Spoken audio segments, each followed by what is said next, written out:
Encerramos hoje no primeiro jornal o conjunto de entrevistas aos principais partidos sem representação no Parlamento e que concorrem às eleições de 5 de junho.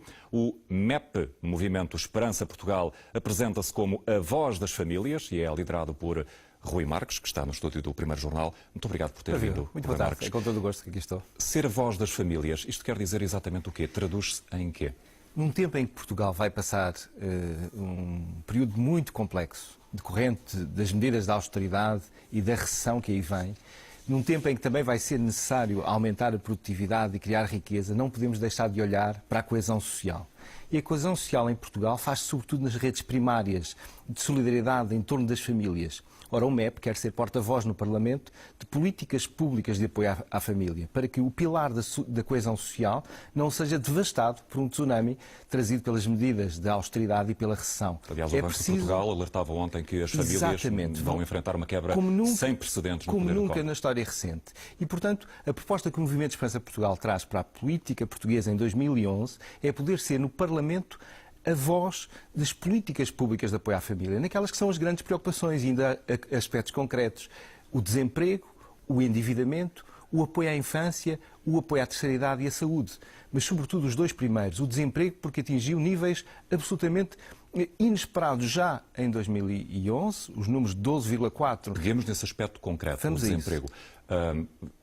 Cria mais empregos? Como é que cria mais empregos? O MEP trabalha duas medidas em concreto no seu programa. Por um lado, uma revisão do modelo de subsídio de desemprego para um projeto mais abrangente de um contrato de reinserção laboral, da qual o subsídio de desemprego é uma parte, mas que tem uma abordagem mais larga, porque regressar ao mercado de trabalho, particularmente para os desempregados de longa duração, que já são metade do total dos desempregados, exige mais do que só o subsídio de desemprego. Aliás, uma das peças que passou tocava de leve em relação às novas oportunidades, esta questão, por exemplo, da qualificação, do roteiro de integração profissional. Mas portanto, a medida mais inovadora... fase não se trata de ajudar, não se trata de criar novos empregos, trata-se de ajudar quem está desempregado. A reingressar no mercado de trabalho. Mas uma medida inovadora que o MEP propõe no domínio do desemprego tem a ver com o cheque emprego família. Ou seja, nós temos já nesta altura 5 mil famílias que os dois cônjuges estão desempregados e em breve vão ficar sem subsídio de desemprego. Ora, o MEP propõe a criação de 10 mil cheques emprego família para aquelas famílias cujos dois cônjuges estão desempregados e não têm nenhum rendimento adicional, já não têm subsídio de desemprego, para que possam regressar ao trabalho, para que possam ter um vencimento, um rendimento que resulte do trabalho, para poder aquela família ter algum rendimento. Portanto, enquanto procuram trabalho, têm direito a esse cheque? Não, enquanto trabalham já, e esse período pode ser até 2 anos, numa rede de instituições aderentes. Isso custa quanto? Custa 70 milhões de euros. Aliás, onde é que vai buscar custos, o dinheiro? Vamos a isso. Eu se quiser, vamos já aí a onde é que vou buscar o dinheiro. Nós, obviamente, porque o MEP... a gente pergunta nesta Claro, nesta como é fase, evidente, e é uma pergunta absolutamente essencial. Um partido político responsável não pode apresentar propostas sem as quantificar, e o MEP quantificou. O programa do MEP custa 350 milhões de euros e trabalhou também a questão do financiamento. Onde é que vamos buscar recursos financeiros para estas medidas? E a principal proposta que nós temos aqui são estes 1.000 milhões de euros que resultam de quê? De uma proposta inovadora que o MEP lançou. Uma taxa solidária, ou seja, sobre os lucros das empresas, as empresas que têm lucros descontam 25% para IRC, nós propomos que por um período transitório, este tempo mais difícil que vamos viver, descontem mais 4%, esta taxa solidária. Essa taxa solidária, a partir dos lucros das empresas, vai gerar 1.000 milhões de euros. Estamos a falar de uma espécie de um imposto, um novo imposto sobre as empresas. Sobre os lucros das empresas, não sobre as empresas. Sobre os lucros das empresas. Não vai, se me permite, pelo seguinte... Porque este é um apelo positivo, porque podemos olhar, e eu creio que muitos empresários, se esta medida fosse desenvolvida, iriam perceber que sobre o lucro é possível receber não 75%, mas 71%. Fazer um esforço solidário e, sobretudo, se os empresários tiverem a certeza, coisa que tantas vezes nós não temos nos nossos impostos, que esse dinheiro é bem gasto. Isso permite então arrecadar 1.000 milhões de euros. Mas há mais duas pistas para trabalhar. O que diz respeito à maior eficácia na cobrança de dívidas fiscais. Nós, ainda em 2009, perdemos 500 milhões de euros por prescrição de dívidas fiscais. E em relação à despesa pública com eventos, publicidade, despesas de representação e frota automóvel, nós só pedimos que se reduza a 50%. E com isso teríamos 250 milhões de euros. O MEP fez as contas, 1.750 milhões de euros estão aqui para investir em políticas públicas de proteção das famílias, porque se não o fizermos, isso vai ser devastador. Devastador. Isso não agrava, é uma crítica que se ouve muito nos últimos anos, não agrava ainda mais a chamada subsidiodependência? Não há esse risco? Não, porque até, como reparou e bem sublinhou, o cheque-emprego é a antítese da visão da subsidiodependência, ou seja, a pessoa tem a oportunidade de trabalhar e, a partir do trabalho, receber um salário. A questão é que sempre que o Estado cria este tipo de cheques, as coisas não correm bem. O cheque grávida, o cheque dentista... Sobretudo porque quando não se cumprem as promessas, sobretudo quando se lançam medidas que são pura propaganda, isso volta atrás à primeira volta, à primeira curva no caminho. Como se recorda, qualquer uma dessas medidas não é contestada na sua bondade e na sua utilidade, o que é contestado é voltar atrás. Mas voltemos à questão da subsidiodependência. Exatamente.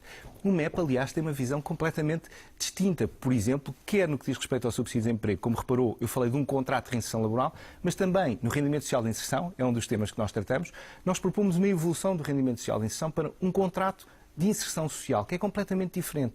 Nós precisamos, exatamente para combater este defeito que está tantas vezes presente na nossa sociedade, de estabelecer, de contratualizar aqueles que são os apoios sociais. Ou seja, cria metas. Exatamente. E que implica o próprio beneficiário num roteiro para sair da dependência, porque nenhuma pessoa pode permanecer permanentemente dependente do Estado.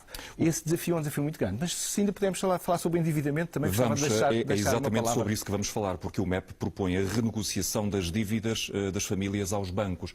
Como é que isto se faz? É uma das medidas mais emblemáticas do MEP para estas eleições. As famílias portuguesas estão muito endividadas. Uma em cada 7 famílias que tem dívidas já não consegue cumprir o pagamento das dívidas. A família vai ao banco e diz: não posso pagar.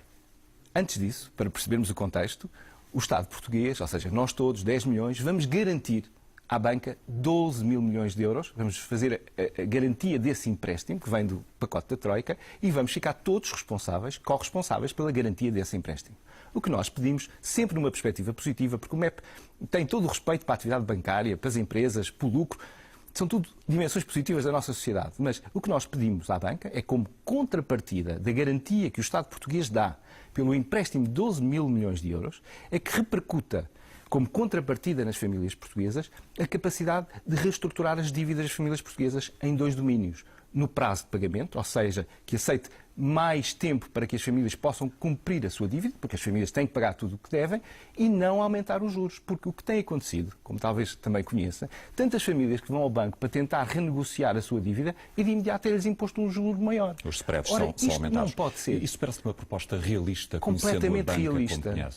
Completamente realista. Eu até quero crer que os banqueiros vão aderir a esta proposta. Porquê? Porque a banca é a primeira a ter interesse que as dívidas, seja do crédito à habitação, seja do crédito ao consumo, sejam pagas. Claro. Mas, além disso, há aqui uma questão moral. E nós temos que regressar, voltar a trazer para a política a temática da ética e da moral. Então, se 10 milhões de portugueses assumem a responsabilidade de garantir um empréstimo de 12 mil milhões de euros, eu repito, 12 mil milhões de euros à banca, para que a banca possa oferecer alguma coisa em troca. Tem que ter uma contrapartida, é uma questão justa. Rui Marcos, nas últimas eleições ficou longe de um lugar no Parlamento. Acha que é desta? Vamos ver, é uma decisão dos portugueses. Os portugueses, nesta altura, em relação ao MEP, Movimento de Esperança Portugal, têm que perceber e responder a 3 perguntas para si mesmo. Querem ter no Parlamento uma voz especializada em propostas concretas, quantificadas, de políticas públicas de apoio às famílias? Querem ou não? Querem ter alguma renovação com pessoas que vêm de fora da política? O que as pessoas podem perguntar a si próprias é também o que é que um deputado consegue fazer. Faz toda a diferença neste sentido, porque é uma voz especializada em defesa desta bandeira das famílias portuguesas. Se as famílias portuguesas querem ter alguém que as defenda no Parlamento, alguém que seja um porta-voz destas preocupações com o desemprego, com o endividamento, com o apoio à infância, com o apoio à terceira idade... E apresentaria essas propostas preferencialmente a quem? O MEP tem capacidade de diálogo muito aberto com todos os partidos. Nós não excluímos ninguém. É um partido de centro. É um partido de centro, é um partido humanista, profundamente empenhado nesta dimensão das famílias e é um partido com grande capacidade de diálogo e de ponte. Também, ao ser pequenos, temos a grande vantagem de poder ter essa abertura de diálogo. E, sobretudo, isso é muito importante que as pessoas percebam. O MEP, Movimento de Esperança Portugal, é sempre um partido centrado em propostas concretas. Nós trazemos para a política portuguesa, de uma forma positiva, ideias. Apostam numa causa e não propriamente num programa de governo com medidas generalistas. Exatamente. É aí muito diferente dos partidos com a ambição de governar o país. Rui Marcos, muito obrigado pela sua presença gosto. no Primeiro Jornal. Bom fim de semana. Muito obrigado. Por falar em fim de